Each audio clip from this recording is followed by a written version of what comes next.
Netflix back in 2008, when it was first rolling out a subscription service for streaming, was $9 when they added streaming. If you wanted the streaming account, it was $9 a month. They had 90,000 titles. Now you would rent DVDs with that. 2011, it was $8 a month for Netflix streaming, but they had a reduced number of titles available for streaming, and the rest of their titles were available in DVDs. 80% of the stuff you would want from Netflix was still in a DVD, but they'd have like a couple hundred bad movies on streaming. Fast forward to 2013, $12 a month for 4 screens, and they added 4K. And you can still do the $8 plan. Now they had added more titles, so that around this time they have 90,000 titles. So it's like a big streaming service at this point. Because I remember, dude, you could just get lost in Netflix. It was like Google, basically, but for movies and TV shows. It was $12. You could do 4 screens at the same time, and you could do 4K. 2014, they upped it $2 for new subscribers. Now, the only caveat to all these price increases that I will give them is that anytime you signed up, so if I signed up when it was $8, when they upped the price, I would get about 18 months before they would up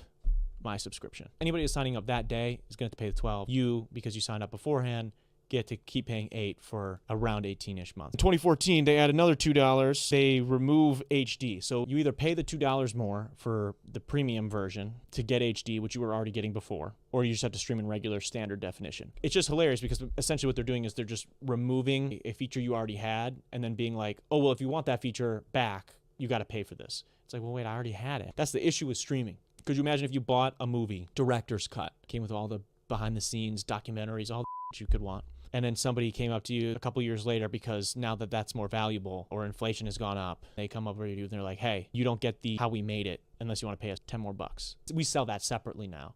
It don't make sense. In 2015, it went up another $1 for new users. By 2016, it was $10. 2017, the standard was $11. 2019, each account, so depending on which one you had, whether it was basic, standard, or premium, fluctuated.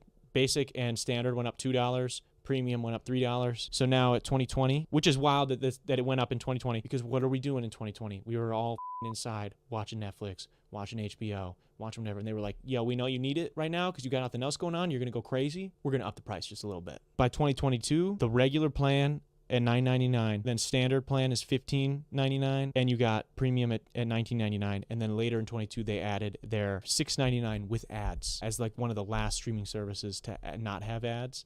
They decided to cave and add that as well. By 2023, we're looking at $11.99 for the basic plan. Standard plan stayed at $15.99, still $16. Premium is now up to $22.99. It's consistently gone up a couple bucks every year, faster than inflation in some cases, and they have consistently given you a worse and worse product. Removed password sharing in the promise of bringing us better and more quality content, and we get some of the worst films produced